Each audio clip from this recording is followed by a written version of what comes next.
Hi అండి, welcome to Harini Godavari రుచులు. ఈరోజు నేను మటన్ గ్రేవీ కర్రీ అయితే చూపించబోతున్నానండి. ఈ కర్రీ రైస్లోకి, చపాతీలోకి, ఇంకా బిర్యానీలోకి దేనిలోకైనా కూడా చాలా చాలా కమ్మగా ఉంటుందండి. ముక్క సాఫ్ట్గా ఇలా చికెన్ గ్రేవీతోటి కూర అయితే చాలా బాగుంటుంది. ముందుగా మటన్ని శుభ్రంగా కడిగేసి నీళ్ళన్నీ కూడా పిండేసుకుని ఇలా ఒక గిన్నెలో వేసుకోవాలి. దీనిలోకి కొద్దిగా పసుపు, అలాగే 2 టేబుల్ స్పూన్ల వరకు కారం, టేస్ట్కి సరిపోను సాల్ట్ వేసుకుంటున్నానండి. అలాగే ఒక 1/2 టేబుల్ స్పూన్ వరకు గరం మసాలా, 1 టేబుల్ స్పూన్ వరకు ధనియా జీరా పౌడర్ కూడా వేసుకున్నాను. అలాగే 1 టేబుల్ స్పూన్ వరకు అల్లం వెల్లుల్లి పేస్ట్ కూడా వేసుకుని ఇవన్నీ కూడా మటన్కి పట్టేలాగా చక్కగా చేత్తో కలిపేసుకుంటున్నానండి. ఇలా మొత్తం అంతా కూడా మటన్కి పట్టించేసుకున్న తర్వాత ఒక 2 గంటల పాటు పక్కన పెట్టేసుకుంటే బాగుంటుంది. లేదంటే కనుక 4-5 గంటల పాటు ఫ్రిడ్జ్లో పెట్టేసుకున్నా కూడా బాగుంటుందండి. నేనైతే 1 గంట సేపు దీన్ని ఇలా పక్కన పెట్టేసుకుంటున్నాను. స్టవ్ మీద కుక్కర్ పెట్టుకొని 2 టేబుల్ స్పూన్ల వరకు ఆయిల్ వేసుకుని ఒక 2 ఉల్లిపాయలని కట్ చేసుకున్నవి ముక్కలు వేసేసుకున్నాను. అలాగే ఒక 2 పచ్చిమిర్చి ముక్కల్ని కూడా వేసుకుని ఇవి బ్రౌన్గా వేగేంత వరకు కూడా వేపుకోవాలండి. ఇవి సగం మగ్గిన తర్వాత దీంట్లోకి టమాటో ముక్కలు కూడా వేసేసుకుని మగ్గించుకుంటే సరిపోతుంది.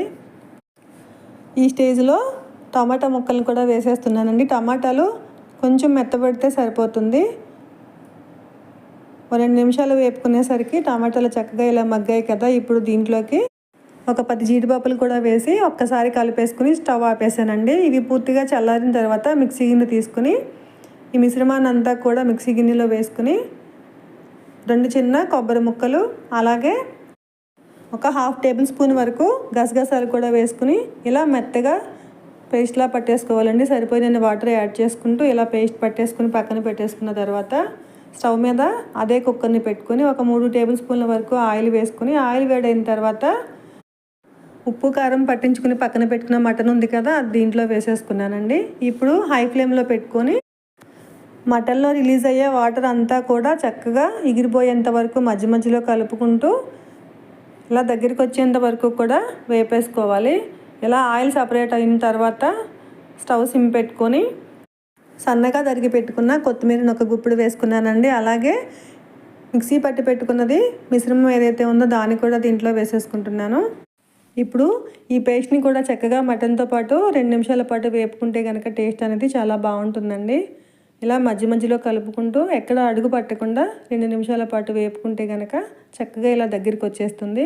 ఈ టైంలో గ్యాస్ని సిమ్లో పెట్టుకొని ఇప్పుడు మటన్ మునిగేంత వరకు కూడా వాటర్ వేసుకోవాలండి. ముందుగా మిక్సీ గిన్నెలో కొంచెం వాటర్ వేసుకుని కడిగేసి పోసేసుకున్న తర్వాత ముక్క మునిగేంత వరకు వాటర్ పోసుకొని ఒక్కసారి ఉడుకు పట్టనివ్వాలి. ఉడుకు పట్టిన తర్వాత కుక్కర్ మూత పెట్టేసుకుని గ్యాస్ని మీడియం ఫ్లేమ్లో పెట్టుకుని 5-6 విజిల్స్ వరకు రానిస్తే చక్కగా మటన్ అనేది సాఫ్ట్ అయిపోతుంది. 5 విజిల్స్ వచ్చిన తర్వాత ప్రెజర్ అంతా పోయిన తర్వాత ఇదిగోండి నేను కుక్కర్ మూత తీసాను. ఈ స్టేజ్లో మళ్ళీ ఒక్కసారి స్టవ్ ఆన్ చేసుకుని ఉప్పు కారాలు ఏమైనా కావాలంటే కనుక అడ్జస్ట్ చేసుకుంటే సరిపోతుంది. వాటర్ అంతా ఎగిరిపోయి ఇలా ఆయిల్ సపరేట్ అయిన తర్వాత ఈ టైంలో ఒక్కసారి కలిపేసుకుని గ్యాస్ ఆపేసుకుంటే సరిపోతుందండి. ఎక్కడ వాటర్ లేకుండా చక్కగా చికెన్ గ్రేవీతోటి కమ్మనిన కూర అయితే రెడీ అయిపోతుందండి. చూసారా ఎంత సాఫ్ట్గా ఉడికిపోయిందో ముక్క.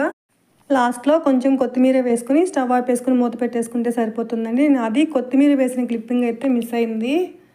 ఈ తీరులో మీరు కూడా ఒక్కసారి మటన్ కర్రీని ట్రై చేయండి. చక్కగా గ్రేవీతోటి ముక్క సాఫ్ట్గా చాలా బాగుంటుందండి. అలాగే నా ఛానల్ని సబ్స్క్రైబ్ చేసుకోవడం మాత్రం మర్చిపోకండి.